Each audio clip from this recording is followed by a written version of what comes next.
As the man approached the quaint village nestled in the countryside, a contagious smile graced his face. A young elven woman, filled with excitement, cheerfully welcomed him to the village. However, before we delve further into this encounter, let's rewind time by 1 week to unravel the events leading to the man's arrival at this small village on the outskirts of the royal capital. In the outskirts of the royal capital, the man, known as Alfred but referred to as Al, was taking a well-deserved break in his secluded home. A seasoned S-class veteran sorcerer in his 30s, he found solace in his bed, engrossed in a book. Our protagonist, Al, was interrupted by the arrival of Luca, a woman of equal prowess in swordsmanship and medicine, also an S-class adventurer.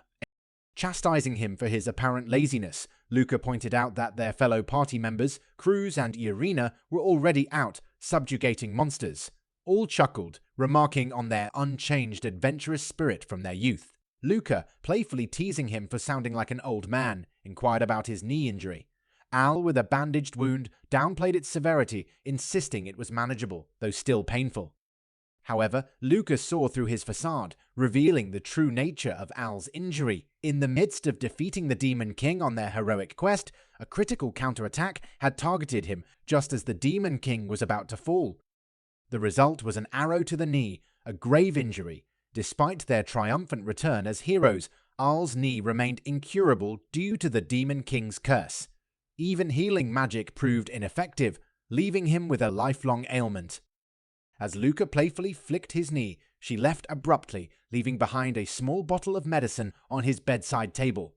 Al, recognizing her roundabout way of showing concern, chuckled to himself. Despite his years of adventuring and the entitlement to a well-deserved break, Al's impressive reputation now attracted constant requests from nobles, guild masters, and other notable figures. The requests ranged from leading a new wizard knight order to training student sorcerers, and even taking on the role of leading a new adventurers' guild in unexplored regions of the country. Unfortunately, the relentless demands took a toll on Al, unwittingly worsening the pain in his knee. In reflection, he realized that his break wasn't as simple as he initially thought. The prestigious title of rank S seemed to be more of a burden than a boon for Al, as he grappled with the desire to take a break and avoid aggravating his troublesome knee injury. Determined to find a way to escape the constant demands of his newfound reputation, Al hatched a plan to venture into the countryside under the guise of a long-term but undemanding guild mission. Setting out early, All arrived at the local adventurers guild, where he perused the bulletin board for a suitable quest. To his luck, he discovered a mission meant for F-class adventurers, the perfect cover. Approaching the receptionist with an air of nonchalance, he expressed his intent to accept the mission. The receptionist, understandably taken aback, read out the quest details, revealing it to be a recruitment task for a village guard in the countryside. Seizing the opportunity, Al confirmed his acceptance, skillfully navigating the confusion to slip away from the royal capital unnoticed. Donning a hood as a disguise, All vowed to relish this new chapter in his life as he embarked on a week-long journey to the remote village. Upon arrival, he discreetly disembarked from a traveling cart, relieved that no one recognized him. Guided by his compass, he entered a forest and decided to continue the journey on foot, initially wary of his knee, but soon finding solace in the serene walk through the woods under the sunny sky. However, after 3 hours of walking, All found himself surrounded by endless trees, drenched in sweat and panting from exhaustion.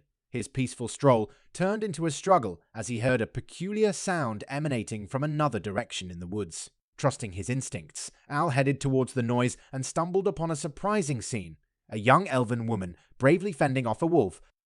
Noting her trembling facade despite her brave front, All couldn't stand by as the wolf turned its attention to him. Stepping in, he assured the elven woman, Milet, that he could handle the situation. As the wolf lunged towards him, Al effortlessly seized its mouth, stunning it without resorting to magic. Once released, the wolf fled, leaving the duo unscathed. Grateful, Milet thanked Al and introduced herself, reciprocated by his warm smile. This unexpected encounter marked the beginning of a new and intriguing chapter in Al's life in the countryside.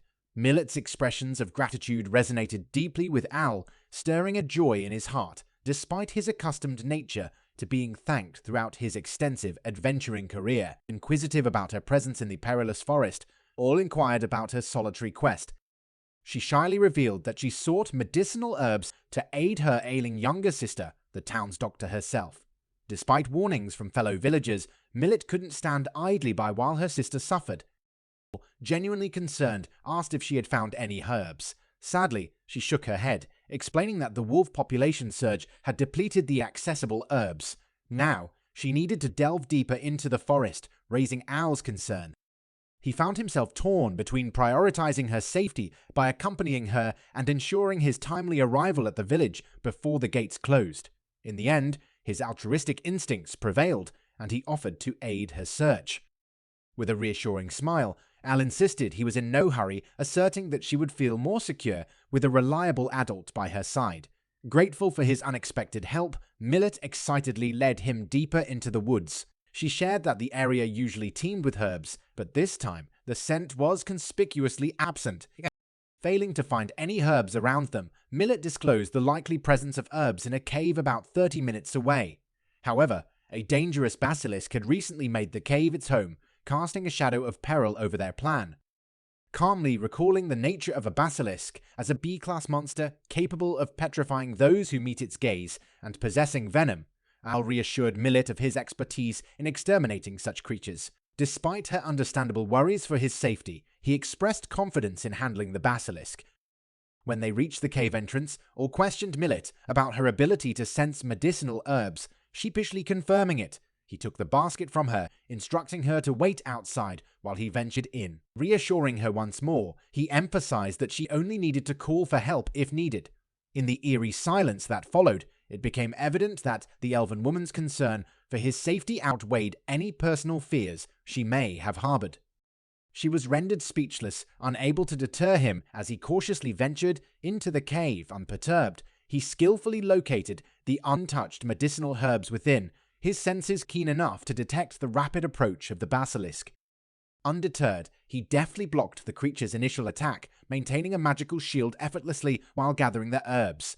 The basket now filled, he nonchalantly picked up a pebble, imbued it with speed magic, and hurled it towards the basilisk. In a single swift move, the monster was vanquished. Al's relief at the swift victory was palpable, and Milet, waiting anxiously outside, greeted him with immense gratitude upon his return. After ensuring Al was unharmed, Milet received the basket of medicinal herbs. To her astonishment, he also presented the basilisk's corpse, a testament to his strength and skills. Though all was modest, Milet showered him with praise, leading to an awkwardly embarrassed reaction. Together, they laid the monster carcass down, planning to prepare it for transport and sale. With precision, they harvested the most valuable parts, tail, fangs, eyeballs, utilizing the blood and hide for additional purposes. Celebrating their successful endeavor with a high five, they realized dusk had descended, or proposed setting up camp in the now secure cave for the night. Though Milet agreed, her fear of the nocturnal forest caused her to involuntarily cling to Al's arm. Embarrassed, she confessed her fear, which only deepened Al's fondness for her. Instead of mockery, he reassured her, promising protection. Blushing, she looked away, and as night fell, they sat by the campfire. Milet borrowed Al's overcoat as a makeshift blanket, checking on him intermittently.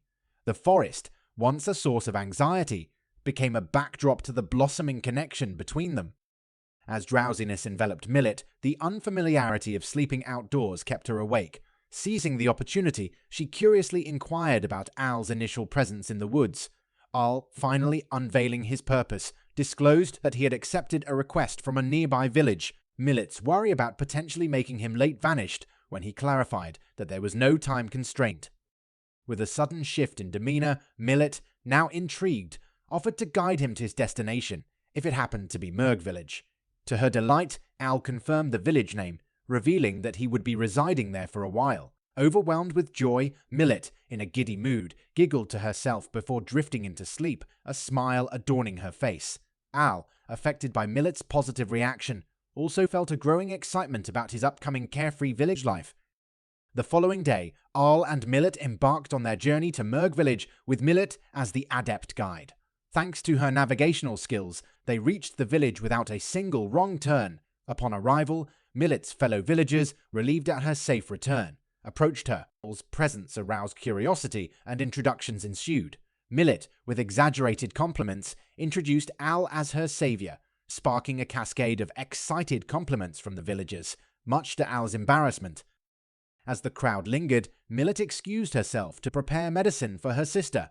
However, the atmosphere shifted when the village chief arrived. Al, adapting to a more formal demeanor, learned that the chief intended to hire him as a village guard. The chief's words, initially met with stunned silence, gave way to an excited facade as the villagers suggested hosting a welcoming party for Al. Though all remained perplexed by the villagers' initial reaction, he was guided away by the village chief. They reached a somewhat run-down house, the designated accommodation for the guard role. The chief apologized for its condition, but all was simply grateful for the proper roof and bed. As the chief outlined the job details, all learned that guarding mainly involved sitting in front of the village gate, a duty he was willing to undertake. Outside the designated guardhouse, Ael's primary duty was to keep watch for potential threats, such as outside enemies or invasions. However, the village chief candidly admitted that they rarely faced any real threats or encountered roaming monsters near. Understandably puzzled, questioned the need for recruiting a guard in the first place. The chief, giving Al a tour of the village, acknowledged that Al could contribute more by helping out on the farm during the day. Apart from guarding duties, Al would be required to actively escort and protect villagers when they ventured out to town, safeguarding them from bandits, overpopulating wolves, and other potential dangers. Observing Al's confusion, the chief apologized for the seemingly underwhelming tasks considering Al's veteran adventurer appearance. Despite Al's reassurance that he didn't mind, the chief sheepishly confessed they had anticipated a younger adventurer for the position. Al eventually realized the villagers likely had an ulterior motive behind the recruitment, a plan to arrange a marriage between the new guard recruit and one of the marriageable young women in the village. Knowing from experience that young adventurers wouldn't accept such low-risk requests for peaceful villages, Al understood the flaw in their plan. As the chief continued the town tour, he inquired about Al's decision to take up the guard job. Al simply explained it was due to past knee injuries sustained in battle. In response, the chief recommended Al visit the village's hot spring for relaxation, emphasizing its purported benefits for long-lasting or permanent injuries. Despite mild disappointment among villagers expecting a younger recruit, a welcome party was hosted for all that night. He socialized and indulged in some drinks. Later, lying in bed, all sensed the approaching pack of wolves, eager to make a good impression. He donned his uniform, jumped over the gate, and confronted the pack before they could reach the village. Running through the woods, he encountered the magical wolf leading the pack, a surprise compared to a typical wolf leader. Distancing himself quickly, Ael prepared his magic for the first time in that area, ready to face an unexpected magical adversary. In the face of this magnificent magical wolf, a sight unprecedented even for a seasoned adventurer like Al, he refrained from attacking immediately. The great wolf unleashed a powerful howl, a magical move that, while not stunning Al, kept him on the defense. Seizing the opportunity, a pack member lunged at Al, but he skillfully blocked and subdued it. As he fended off attacks from the rest of the pack, the great wolf watched from the sidelines, its displeasure evident. All discerned that only the leader possessed the ability to use magic effectively in combat. Despite the numerical advantage, Al decided to shift from defense to offense, targeting the great wolf directly. Employing elemental magic, he unleashed a barrage of attacks, but the great wolf effortlessly dodged them all, reappearing behind Al. The challenge thrilled Al, prompting him to escalate the fight. Ultimately, Al's magically enhanced direct punch struck true, felling the great wolf, offering them a chance to retreat unharmed. Al emphasized the condition that they steer clear of Merg village and its residents. The wolves remained silent, prompting Al to reiterate his offer, even revealing his capability to wipe out the entire wolf clan. Recognizing the potential disruption to the local ecosystem, Al insisted on a peaceful resolution. After what felt like an eternity, the great wolf responded through telepathy, acknowledging its defeat and adopting a more docile demeanor, expressing regret over its inability to make Ael take the fight more seriously. The great wolf lamented its lack of a name. Formally introducing himself, Al proposed several name choices, initially dissatisfying the great wolf. Eventually, it accepted the name Fem with a proud smile. Fem vowed never to attack Merg village as long as it led the pack. As Fem prepared to depart, all sought proof of their agreement. In response, Fem offered a telepathic reassurance of its sincerity, sealing the pact between sorcerer and magical wolf. To demonstrate to the villagers that Merg Village was now safe from the magical wolf pack, Al sought proof from Fem. Initially, Fem joked about using its head as a trophy, but then it offered a large canine tooth, explaining that showing it to the people in the area would be able to thank Fem and excused himself, returning to the village. Before parting ways, he reassured Fem that it could turn to him for help in the future, exchanging a mutually respectful handshake. As Al made his way back to the village with the dawn approaching, Milet, relieved to see him, called out. She had been waiting at the village gate and explained that she noticed his absence when she came to invite him for breakfast. Apologizing for his disappearance, all secretly wished for a swift return to bed, having been up the entire night. The chief joined them, inquiring if Al heard the wolves. Confirming it, all learned that the villagers were planning a mountain hunt to confront the wolves. Despite trying to reassure the chief, he chastised all for engaging with the wolves alone. Finally, all decided to heed Fem's advice and presented the canine tooth to the chief. The chief and Milet were visibly shocked by its appearance, confusing all as he wondered if the tooth had become a bad symbol. Other villagers preparing for the mountain hunt arrived, reacting strongly to the sight of the canine tooth. Despite Al's attempts to explain, they remained puzzled. Milet, however, praised him as legendary. Eventually, the chief turned back towards Al, sincerely apologizing for doubting him. He recognized the canine tooth as a legitimate fang of the magical wolf king, freshly extracted. Recalling an old village legend, the chief explained that the magical wolf king only bestowed its fang upon the one it recognized as its master. The legend spoke of a hero retiring to the area and engaging the magical wolf king in battles for countless days and nights. After overcoming numerous challenges, the magical wolf king finally recognized the hero as its master and gifted its fang as a symbol of allegiance. Respect flourished within the confines of their relationship, ushering in a prolonged era of tranquility for the villagers.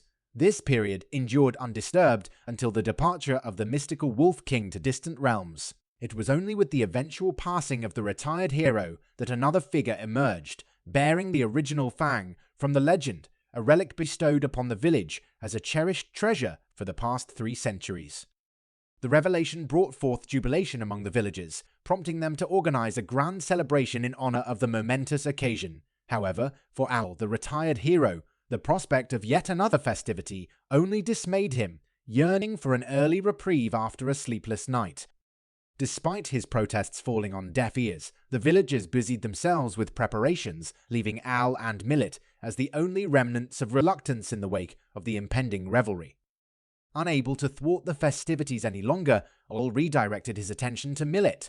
In an earnest attempt to make amends, he apologized for his tardiness at breakfast and inquired about the well-being of Milet's younger sister. Milet, ever cheerful, assured him of her sister's swift recovery and extended an invitation to visit them at any convenient time. With that, she excused herself, leaving Ale to contemplate his situation. As evening descended, Al found himself compelled to endure another late night, navigating through the village's jubilant atmosphere. Despite his weariness, Al embraced the villagers' acceptance, recognizing that he had become an integral member of their community. Though he yearned for a respite since departing from the capital, the celebratory event offered a welcome reprieve from the usual stress. Upon his return home, the sun had long surrendered to the night. Weary and drained, Al succumbed to the allure of his bed, drifting into a peaceful slumber. Yet the tranquility was abruptly shattered when, in the midst of the night, an unfamiliar presence startled him awake. Moments earlier, Al had been lost in a dream about the majestic great wolf femme reveling in its fluffiness. However, reality swiftly intervened as he felt an unexpected lick on his face. Startled, Al opened his eyes to find Femme standing before him, having resized itself to fit snugly into his abode. As Femme prepared to disclose the purpose of its nocturnal visit, Al became enamored with the creature, treating it as though it were a newfound pet. Ignoring Femme's apparent frustration, Al continued to lavish attention on it. It was only when he noticed the creature's slender form that Femme seized the opportunity to divulge the true reason behind its visit. Taking Femme outside to provide it with sustenance, Al learned that the forest near the village was once the domain of the magical wolves. However, since the demise of the previous Wolf King, wild boars had encroached upon their territory. With a sense of duty, Fem conveyed a request to Al, laying bare the challenges faced by its kind in maintaining their ancestral domain. The encroaching influence of neighboring territories had become an ominous force, gradually driving the magical wolves away. The relentless strength of the newfound boar king had ruthlessly claimed the wolves' once secure feeding grounds, rendering them desperate and emaciated. Fem, the magical wolf king, already gaunt from the struggle for sustenance, had initially contemplated attacking the village out of sheer desperation the day before. Recognizing the urgency of the situation, Fem had beseeched Al for assistance, a plea he readily accepted.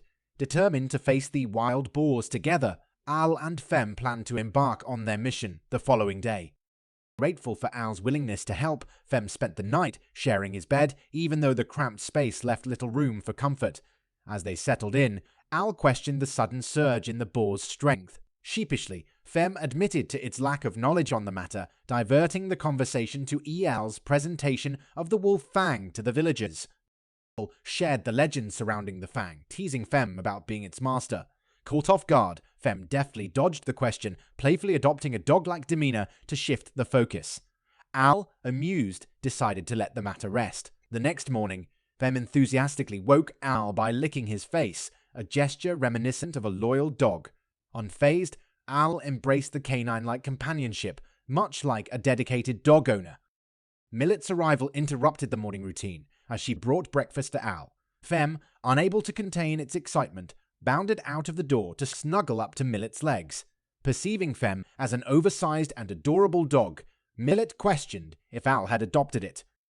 To her astonishment, all revealed Fem's true identity as the magical wolf king. Using telepathy to formally introduce itself, Fem amazed Milet, who was simply happy to witness their instant rapport. Informing the village chief of his temporary departure to assist Fem with the wild boar predicament, Al was reminded by the villagers to bring back boar meat. Once outside the village, Fem transformed back into its majestic size, leading the way to the wild boar's territory. Engaging in small talk, Al inquired about the previous Wolf King, realizing that the recently departed Wolf King was actually its grandparent, a descendant of the original Wolf King who had battled the retired hero 300 years ago. As they ventured forth, Al's troublesome knee began acting up again. Sympathetically, Fem offered Al the option to ride on its back, demonstrating a willingness to support and assist in any way possible. The unlikely duo pressed on, bound by a shared mission to confront the challenge that lay ahead in the wild boar's domain. Expressing concern for Al's well-being during their journey, Fem graciously allowed him to ride on its back, a rare exception to its usual practice. With a swift dash, they arrived at the wild boar's desolate territory, initially appearing as nothing more than a decaying wasteland. Despite Al's skepticism about the presence of boars, Fem instructed him to wait and ready himself. Fem's howl resonated with the ground, and within moments, a colossal wild boar, 5 times larger than Fem, emerged angrily. Al, taken aback by its sheer size, acknowledged the magnitude of the threat. Understanding passed between them, and Al, guided by his moral code, realized the necessity of eliminating the wild boar king to prevent further destruction of the local ecosystem. As the boar king unleashed disgusting drool, all discovered its decayed nature, its breath even poisonous. Chastising Fem for not revealing these crucial details earlier, all resolved to use his true power. Employing an all-out attack with explosion magic, he swiftly incapacitated the boar king, relieved that he could end the threat efficiently. Unconscious in the wastelands, Al pondered the edibility of the meat and questioned if it could still be offered to the village. Fem assured all that the meat remained edible, likening it to how even venomous snakes are consumable when their venom isn't stored in the flesh. Soon, more magical wolves, Fem's clan members and followers, appeared to partake in the feast. Slicing apart some meat to bring back to Merg village, generously offered the remainder to Fem and its clan, lifting their spirits after a challenging year of scarcity. Observing the wolves revel in their own celebration, Al watched with contentment. Upon returning to the village later that day with Fem and the boar meat, excitement swept through the villagers, anticipating a delectable dinner. Al even presented a souvenir from the battlefield, the gigantic tusk of the boar king, eliciting astonishment from the chief, nearly causing a collapse. The village was now adorned with a tangible trophy of their triumph over the formidable foe.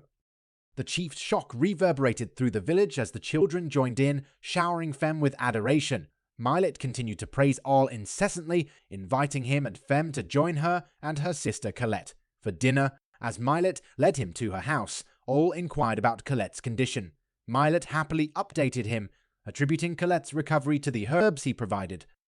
Upon reaching their destination, Milet roused Colette from her slumber, introducing Al as their guest. Colette, recognizing him as Mr. Alfred, expressed excitement at his visit. Milet, in her own way, conveyed gratitude, leaving Al and Colette alone. As Al sat by Colette's bedside, the young elven girl, now awake, inquired about his identity. Realizing it was Al, she acknowledged him as her savior, a sentiment echoed by Milet. As Milet departed to prepare dinner, Colette, overcome with happiness, petted Fem and unexpectedly gave Ale a small peck on the cheek to express her appreciation. Shifting the conversation, she asked Ol about his opinion of Milet, listing her sister's many positive qualities, from her culinary skills to her kind-hearted nature and various crafting abilities. Colette also shared the backstory of how Milet became a doctor to support her after their father's passing. Amused by Al's casual observation of Milet's popularity, Colette pressed further, asking if he liked her sister enough. Caught off guard, All struggled to respond, having never considered Milet as a potential marriage candidate despite her commendable traits. Before he could answer, Colette revealed Milet's feelings, noting how her sister appeared cuter when interacting with him. Despite feeling embarrassed, All listened as Colette expressed her hope that he would one day take Milet as his bride, promising to keep it a secret between them. Milet's return to the room interrupted the intimate conversation, and she inquired about their discussion. Staying true to their promise, Colette casually lied, dismissing the conversation as nothing specific. Although curious, Milet let it go, and the trio gathered at the dining table for dinner. As All tasted Milet's cooking for the first time, he found it delicious, praising her culinary skills. The conversation shifted towards the boar battle, with Colette finding the story exciting, given her childlike nature. However, Milet, concerned about the future, expressed worry about the existence of such a massive boar in their surroundings, a sentiment that lingered in the air during their evening together.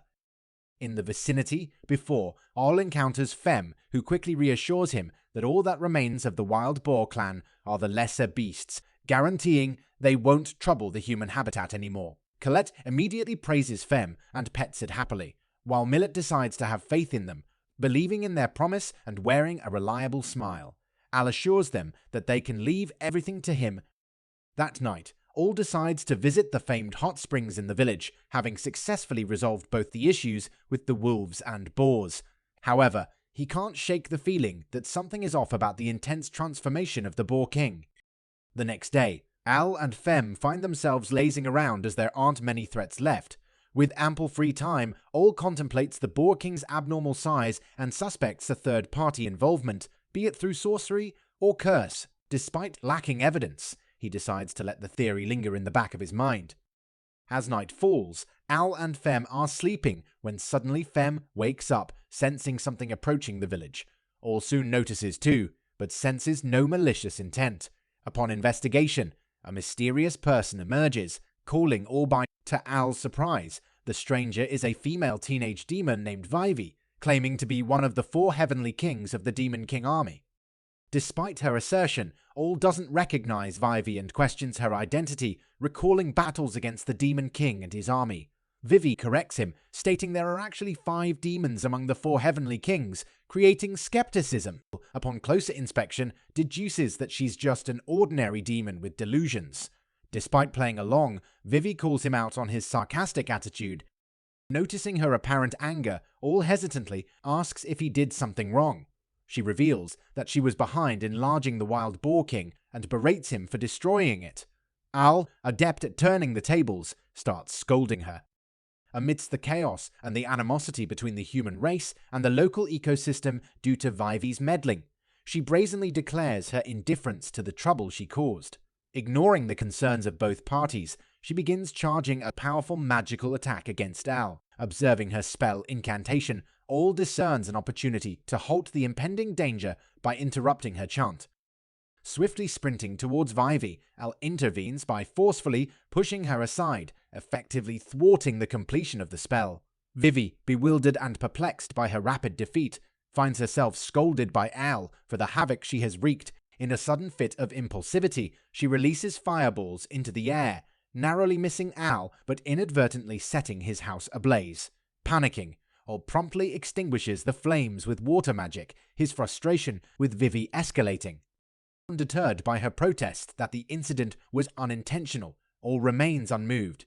Femme, seizing the opportunity, playfully manipulates Vivy like a ragdoll. Al, far from sympathetic, praises Femme for not holding back, much to Vivy's chagrin. After her insistence on reflection, they release her from Femme's grip, though not without binding her hands in magical handcuffs. Leading Vivy into his house, Al surveys the substantial hole in the roof caused by her fireball. As Vivy continues to whine and complain in a delusional state, Al, pushed to his limit, decrees that she will be responsible for fixing the torched roof the next day. Determined to uncover her true motives, Al interrogates Vivy about her actions and her purported affiliation with the Demon King army. In response to Al's first question about why she attempted to raise a magically enhanced boar, Vivy initially resists, but eventually confesses her seemingly absurd dream of growing a real dragon. Recognizing her idiocy on a personality level, Al and Femme acknowledge the potential danger if she succeeds in raising a dragon under her command. Al bluntly questions her about her intention to rebuild the Demon King's army once she achieves this feat. As Vivy grapples with the revelation of Al's insight, he takes the opportunity to kiss her, aiming to extract more specific information from the bewildered demon. As Al probes Vivy for information, he cleverly employs his understanding of her personality to coax her into revealing her plans. Predictably, her ego swells, and she cockily explains her sorcery process, even displaying the exact magic circle she drew for her ill-fated plan. Despite her annoying attitude, Al begrudgingly acknowledges her skill in sorcery. Concluding the interrogation, Al and Femme strategize to eradicate all the remaining magic circles Vivy left in the forest the next day. Much to her horror, Al reminds her that she still has to restore the roof once he removes all her magic circles. F's intimidating growl leaves her no choice but to comply. The next day, E updates the chief about the previous night's incident, surprising and impressing the villagers. While Al attempts to stay humble, Milet interjects, recognizing the significance of his actions against an important figure in the Demon King's army. Meanwhile, Vivy, still arrested, boasts about her title, eliciting both excitement and wariness among the village children. Milet checks on Al's well-being, expressing gratitude for his efforts to protect the village. Al sincerely thanks her, causing a flustered reaction. With Femme by his side and Vivy still under arrest, Al announces his departure for the day. The chief requests that he brings Milet along as an observer, and Al accepts, promising to protect her. The village bids them a smooth journey as Al and Milet ride on FS back through the forest. Vivy, stuck walking beside the imposing wolf, looks menacing in her eyes but adorable in Milet's and Al's. The group arrives back at the wasteland, where they fought the enhanced boar king, now emitting a pungent smell due to the venom from the defeated beast. They cover their noses with clothes, with Al temporarily assisting F. Approaching the swamp where the boar king emerged, Al notices it shrinking and random animals like crayfish and tree sparrows appearing.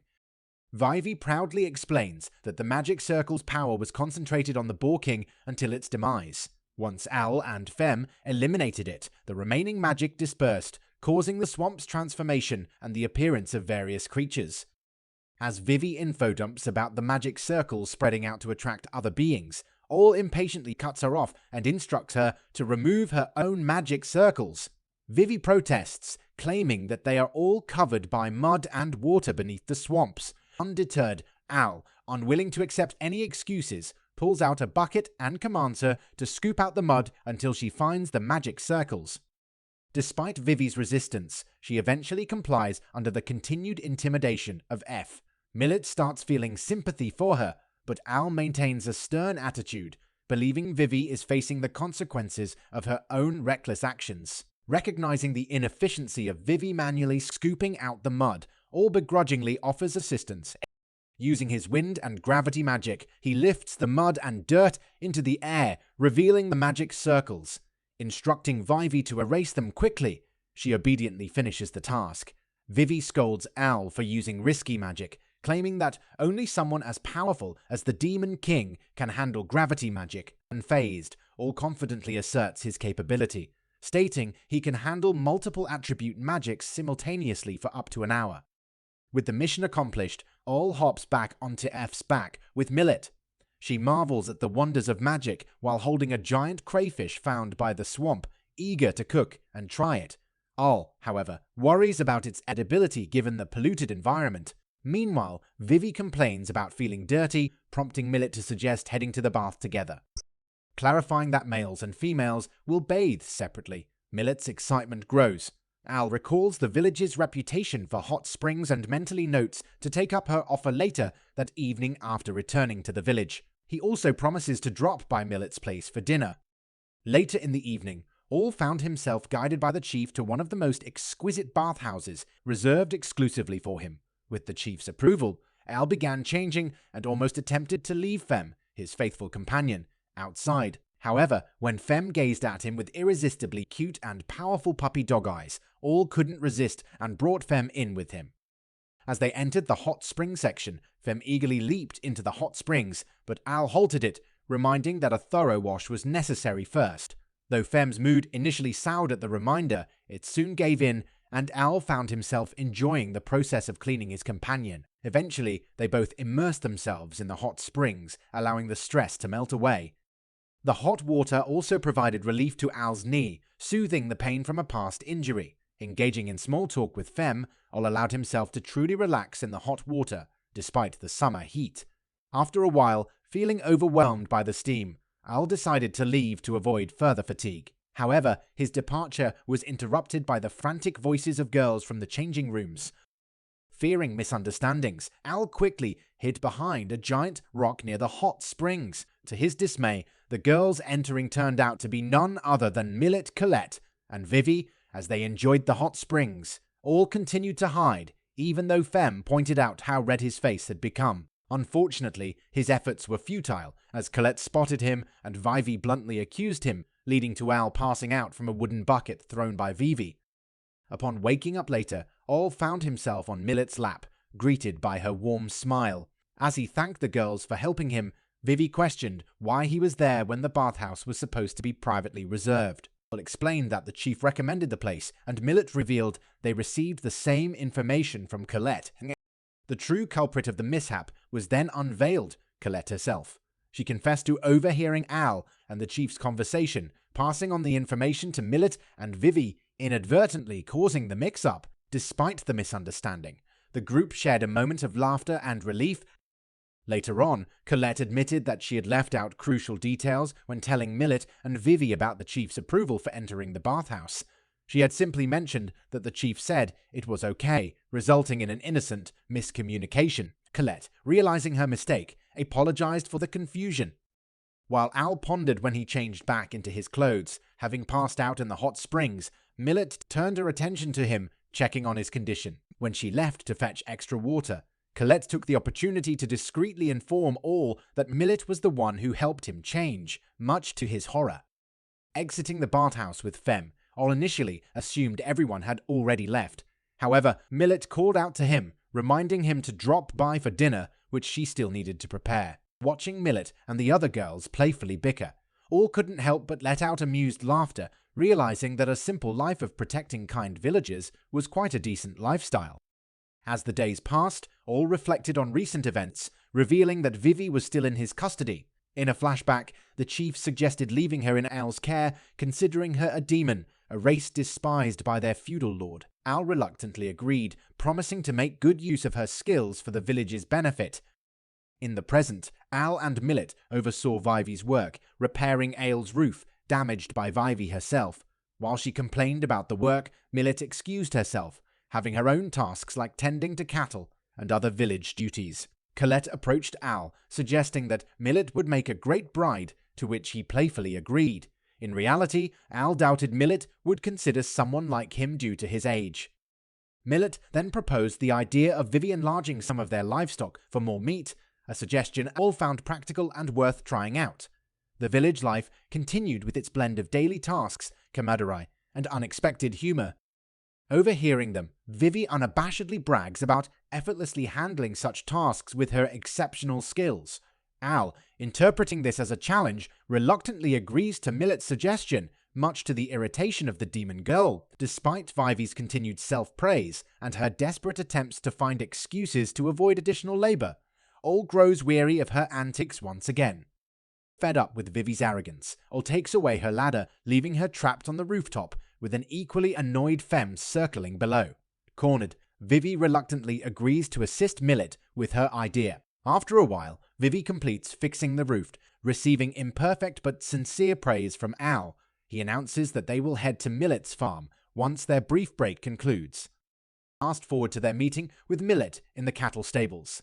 Al and Femme urge Vivy to use her enlargement magic on a cow, but she initially refuses due to her disdain for obeying inferior creatures. Sensing her resistance, Ol opts not to use force and instead plays along with her attitude, targeting her ego to provoke her. Vivy, feeling challenged, finally agrees to enlarge the cow to avoid being underestimated. As Milet returns to work, Al decides to stay at the farm with Femme and Vivy to provide additional help. The day passes, and Vivy seems to form a bond with one of the cows, though she denies any attachment.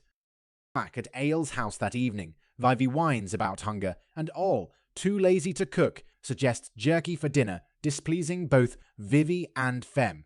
Before a potential confrontation, Milet arrives with Colette, bringing dinner for the night. As they enjoy Milet's cooking, Al relishes in the ordinary domestic life with friends and allies, finding happiness and contentment. After Milet and Colette leave, Al heads to bed. Vivy, tired of sleeping in the pit, challenges him for the bed. Despite Al's ownership, they engage in a race to hog the bed. In the end, Al begrudgingly compromises and shares the bed with her. Before establishing clear boundaries from one another, morning reveals that Al's agreement with Vivy has been blatantly broken.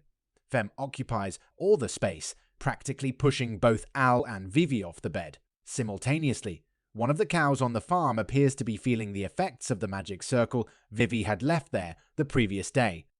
Continuing his duties as the village guard, Al keeps wildlife damage in check. Vivy and Milet work diligently tending to the cows on the farm. Just as Al is about to start his usual day, the chief urgently calls him, informing him that one of the cows has grown enormously.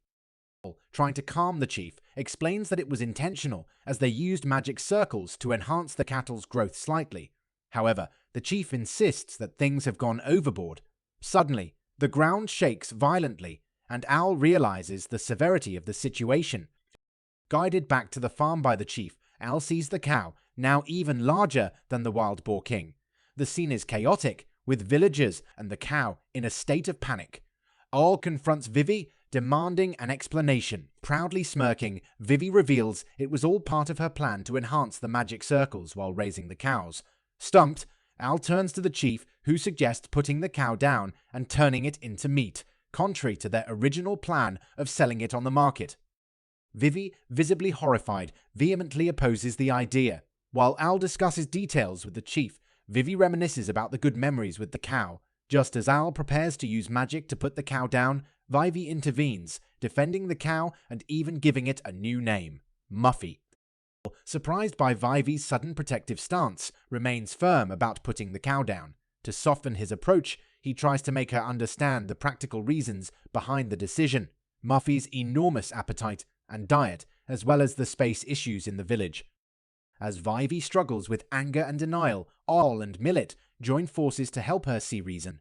They emphasize that Muffy was always meant to be raised and sold for the greater good of the village. Despite Vivy's livestock not growing as big as she claimed, Al reassures her that it's not her fault. Vivy pats Muffy, apologizes for her actions, and requests all to put it down without causing suffering. Al honors her request, accurately targeting vital points to eliminate the cow swiftly. The villagers proceed to process the meat, draining its blood and disassembling its parts. Al uses storage magic to preserve the remaining meat for another year. Once the deed is done, the villagers relax and excitedly plan a yakiniku party to enjoy the freshly cut beef. However, Vivy remains in a sad mood, sitting by the preserved meat, telling Muffy to sleep peacefully. Later that evening, the village hosts a community-wide yakiniku party. As everyone enjoys the grilled beef and pints of beer, Al, with a plate of vegetarian dishes and a bottle of juice, approaches Vivy. With a warm smile, he reassures her, acknowledging her aversion to meat, and hands her the plate of vegetables. Despite her initial refusal, Vivy's stomach growls loudly, and Colette, with Milet, offers her a plate of yakiniku. Colette shares a saying about eating living things to survive, emphasizing responsibility not to waste anything. Moved by this, Vivy accepts the plate of beef, acknowledging its deliciousness and thanking Muffy for the meal. Later that night, All notices Vivy crying out for Muffy in her sleep. Instead of being mean, he wipes away her tears, reassuring her that everything will be all right, settling her down. The following morning, Vivy wakes up cheerful, urging Al to get up for the remaining work. Visited by Milet and Colette, All lets go of his concerns as Vivy appears back to normal and happy. After finishing breakfast, the chief privately asks All for a small favor. The chief reveals the idea of selling some of the still fresh beef in town, seeking Al's assistance in the matter. The next day, rumors circulate about bandits on the route, prompting the chief to request Al's escort for the representative. Al questions the need, as merchants usually come to the village monthly. Sadly, the chief explains the urgency to sell perishables sooner. Despite apologizing for the extra effort, the chief insists that Al is in good condition, having humbly used his magic to take down Muffy. Preparing for the journey, Al asks Vivy to come along, intending to utilize her magic circle skills for creating magical bags. Vivy, flustered and using an endearing nickname, agrees to help. Al, using the cow's hide and magic, crafts storage bags for the goods. Meanwhile, Milet questions Vivy about her newfound endearing way of addressing Al. Vivy deflects, claiming she wanted to address him casually, leaving out an additional reason. At sunrise, Al sets out on the travelling cart with Fem. Vivy, Milet, and Colette accompany them. Milet, chosen to sell the meat, handles the driving. Al observes Milet's honesty and wisdom, earning the deep trust of the chief and villagers. He envisions her as a potential future chief. The group, initially bored, starts messing around, drawing Milet's envy until Fem senses danger nearby. Al instructs Fem to watch their backs as they approach the town. Suddenly, danger strikes as an arrow targets Milet. Al, sensing the threat, moves to protect the front. The group faces an unexpected challenge on their journey, heightening the tension and uncertainty of their mission. Al's skilled hands swiftly conjured a protective magic shield, effectively thwarting the first attack. Sensing the imminent danger, he urgently instructed Milet to seek safety inside the carriage. As the bandits emerged from the shadows, executing a sneak attack, Al's familiarity with their typical modus operandi allowed him to anticipate their moves. Typically, the bandits aim to incapacitate the coachman, seize the horse and cart, and then corner the vulnerable traveler. Al, undaunted, boldly defied their threats and provocations, goading them into a futile attack under the orders of their supposed leader. In a matter of minutes, Al, with some minor assistance from Fem, effortlessly dispatched the bandits. After ensuring the safety of his group, Al discovered that Vivy had been diligently crafting a magic circle to protect against potential intruders. Though unfinished, Eel reassured her that precision in drawing such circles was not critical during combat. Vivy, recalling her teachings, expressed concern about potential defects in the spell due to its lack of precision. Eyal, with conviction, explained the principle of quantity over quality in the heat of battle, advising that a circle about 70 completed would suffice. Fem's abrupt intrusion with news of completing its assigned task embarrassed Ol, bringing him back to reality.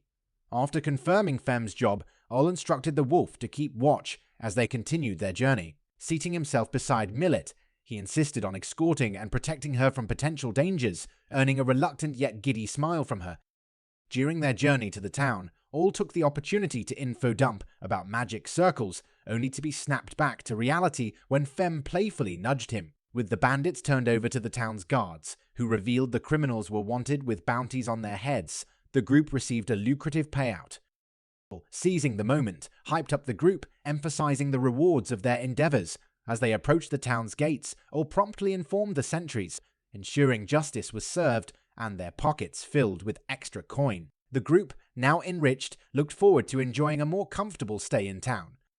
As the day unfolded, the group's success in turning in the bandits set the stage for a celebratory meal. The prospect of a delicious dinner excited them even further. As they explored the town, the lingering apprehension towards the demonic race prompted Vivy to don a guise, despite Milet's assurances that the local feudal lord harbored no strong animosity towards demons. Cautious and unwilling to take risks, placed Vivy back into the carriage, leaving her somewhat dejected. He also reminded Femme to behave more like a large dog than a wolf, a request promptly adhered to. Their tour around town led them to the crucial stop of the butcher shop, where they intended to sell the meat they had been parading through the streets. Despite Milet's initial insistence on negotiating the terms, the hardened butcher questioned the reliability of the meat. Even after Milet used her persuasive charm, the owner remained skeptical, expressing concerns about the meat's shelf life, especially given its supposed preservation by a small town sorcerer. Recognizing the underlying doubt about his magical credentials, Eel decided to reveal his true identity. He pulled the butcher aside and presented a certificate of authenticity, showcasing his status as an adventurer of remarkable rank. Shocked, the owner identified him as the S-rank sorcerer from the hero's party and questioned his involvement in a minor village affair. Seizing the moment, all hushed him, urging him to keep the sorcerer's presence a secret. Trusting in Ael's word, the butcher loosened up and negotiations proceeded smoothly. The sudden shift in the owner's attitude surprised Milet, but Al reasoned that it stemmed from the recent skepticism surrounding sorcery. With the sales transaction completed, the group packed up to explore other parts of town. Before leaving, the butcher discreetly requested an autograph from Al to impress his son. Despite Al's preference for maintaining a low profile, he couldn't refuse the sincere request, leaving an autograph as a token of appreciation.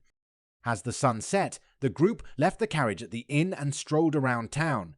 The tantalizing aroma of sweet desserts from local street vendors captured their attention. Seeing their excitement, Al promptly ordered one for each of them, including. Predictably, the group thoroughly enjoyed the delectable treats, savoring the sweet moments of their successful day. The enticing aroma of grilled meat beckoned the group, and Al, always eager to treat his companions, used the bounty money from the bandits to indulge them once again. Satisfied with the good food, Al led the group back to the inn, noting its higher cost due to special accommodations for Femme. The innkeepers guided them to a surprisingly spacious room containing 2 beds, causing confusion as the group had 5 members. Expressing his reluctance to share a room with all the girls, Al asked Milet if they were meant to share the room. Milet matter-of-factly confirmed it, displaying no shame. Vivy haughtily revealed that she already shared a bed with Ael back in his village, stunning Milet, who couldn't help but scream and shake Al, seeking confirmation. Sheepishly, all admitted the truth, explaining that he only had 1 bed in his house, which he shared with Vivy, and even Femme, though Milet didn't consider the latter, since Femme was more like a pet dog. Vivy, unfazed, asked if she could continue sharing a bed with Al, suggesting that Femme share the other bed with Milet and Colette. Femme, not taking the suggestion lightly, blatantly harassed Vivy, rejecting the idea of her sharing a bed with Al. Milet sided with Vivy, and a heated discussion ensued. Vivy accused Milet of being jealous, prompting all to intervene, suggesting he could sleep on the floor while the others used the beds. Milet refused this arrangement as well. Ultimately, they compromised, with Al sharing a bed with Colette and Femme, while Vivy and Milet shared the other. Bickering continued between Vivy and Milet, but eventually, they all settled into their respective arrangements. As they drifted into slumber, some faint arguing could still be heard. As the night progressed, Al was briefly awakened by noises and was shocked to find Milet sleeping next to him in the same bed. Assuming she had mistakenly returned to the wrong bed after a late-night bathroom trip, Al tried to quietly question her, but she was already fast asleep, clinging to his arm. In the gentle embrace of the night, Vivy found herself entwined with slumber, compelling Al to respect her tranquil repose until the dawn broke. As morning sunlight filtered into the room, Vivy awoke to an unexpected void beside her, only to discover Milet nestled in Al's bed. Despite Vivy's reproach for Milet's nocturnal escapade, the latter insisted on her innocent unawareness, inadvertently succumbing to sleep mid-argument. Exasperated, Vivy physically dragged Milet away, emphasizing the impending responsibilities awaiting them in town. While Colette luxuriated in a few extra moments of sleep, the group ventured into town for a day of errands, designating Milet as the negotiation maestro. They awaited her business prowess while Colette beckoned all to explore a tempting array of local food stalls. generously provided funds, unleashing the trio's excited sprint towards the vendors. Balancing work and leisure, they concluded their shopping, embarking on the homeward trek as Colette bid farewell to the enchanting town. Content with the fleeting, yet enjoyable moments, the return journey remained serene, devoid of any noteworthy events, culminating in a peaceful arrival back at the village. Greeted by cheerful villagers, Al, once a wandering adventurer, confessed a newfound attachment to Merg village. As Al and Vivy unloaded cargo, an admiring crowd gathered, expressing gratitude for his devotion. Despite Al's attempts at humility, Milet enthusiastically extolled his virtues to the villagers. The chief urged all to rest, prompting a return to the village's soothing bathhouse that evening. The group, fatigued from their travels, sought solace in another communal bath. Despite Al's initial intention to let the girls go first, circumstances led him to join them in the rejuvenating waters. As they soaked away their weariness, all couldn't help but reflect on the bonds formed in Merg village, appreciating the newfound sense of home that had blossomed in his heart since settling down. As Femme ventured ahead on its own, much to Vive's dismay, Al sensed an odd tension when he closed the bathhouse door behind him. The girls seemed to anticipate something, a subtle unease that he momentarily brushed off upon entering the hot springs. This time, the setting was a cliff offering an isolated view. Al, cautious as ever, erected a protective barrier for Colette's privacy before proceeding to wash Femme. In the midst of their bath, Al unintentionally questioned Femme's recent carefree behavior, suggesting a possible decline in intelligence. Femme, offended by the implication, vehemently denied any such deterioration. Before they could settle the debate, female voices once again echoed from the changing room, revealing Vivy and Colette entering the hot springs despite Al's presence. Puzzled, or wondered why they chose to join him, Vivy casually explained that Milet wished to express gratitude, and the latter confirmed her intention to help wash Al's back. Despite Al's courteous attempts to refuse, Milet's persistence won, and he found himself receiving a back scrub, while Milet commented on the adventurer's numerous scars. Blushing, she praised him as cool, prompting Vivy to interject and playfully tease, all for his perceived incompetence based on his scars. Milet's attempt to extend her assistance to Aol's front side was met with his firm rejection, wary of crossing boundaries. Vivy intervened once more, commanding Al to wash her back instead. Milet, however, took charge, sparing all from the situation. As the girls mingled, Al retreated into the hot springs, contemplating the vulnerability that accompanied his knee injury. Fearing becoming a liability to the party in the future, he acknowledged the importance of mobility in combat. Lost in these thoughts, Al was brought back to reality when Colette swam over, expressing concern for his knee. While he assured her it wasn't unbearable, the worried elven girl decided to massage it. Grateful, Al pondered his fear of vulnerability and its potential impact on the party. However, before sinking deeper into these reflections, Colette abruptly left the bath, citing the overwhelming heat as she darted to the changing room. Concerned for Colette, Milet continued to receive a backwash from Vivy in the hot springs. Observing their unease, decided to intervene, taking over the task to assure the girls that they could continue relaxing while he looked after Colette. As they exited the bathhouse, relaxed and content, Milet and Colette left for home to prepare dinner, while Al, Vivy, and Femme made their way back to their own house. To their surprise, the chief awaited them outside, revealing a rather unexpected request for Vivy's magical abilities. He asked her to use her enlargement magic on a cow, specifying a tamer result than the previous incident with Mui. Considering Vivy's feelings, initially tried to reject the request. However, Vivy, in her usual spirited manner, chastised him for turning it down and excitedly accepted the chief's request, reminding them of her original position as one of the 4 heavenly kings of the Demon King's army.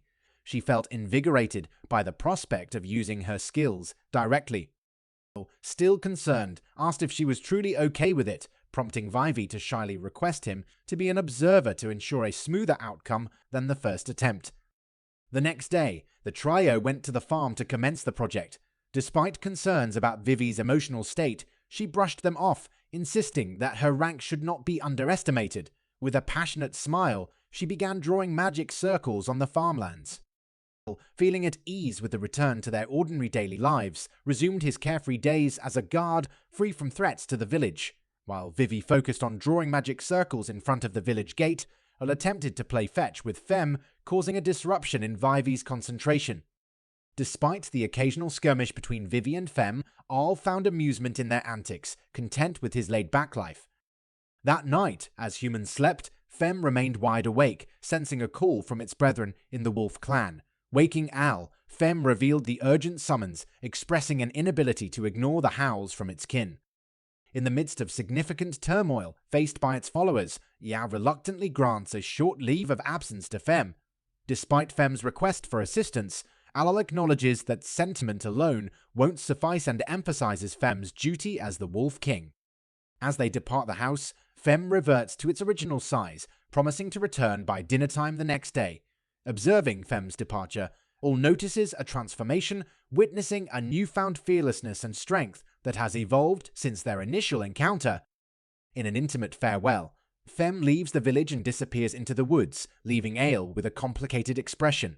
Returning to his bed, Al finds sleep elusive as concerns about Fem's wolf clan weigh heavily on his mind. Fem's assurance that all clan members are matured raises alarms, suggesting a dire need for help if the wolf clan has resorted to summoning their king.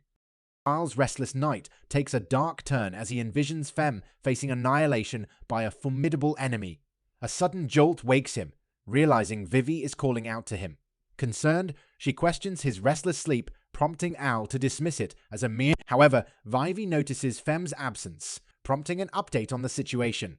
Her neutral response makes all wonder if she harbors an underlying fear of Fem. Throughout the day, Al maintains his guard duties while Vivy focuses on her magic circles. Al's thoughts linger on Fem's usual carefree demeanor.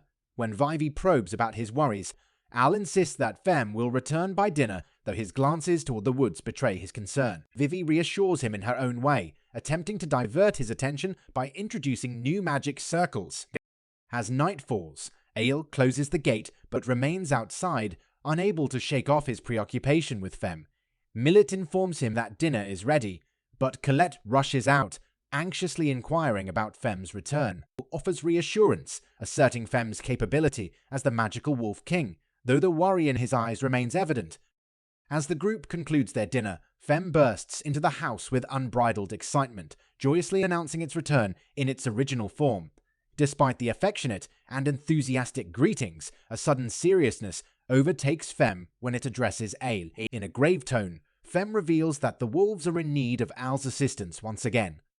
Without a moment's hesitation, he puts on a dependable smile, assuring Fem that it can count on him. He instructs Fem to rest and rehydrate while he prepares for the impending journey. Once ready, Fem indicates it will explain the situation during the journey, and the man-wolf duo prepares to embark into the night.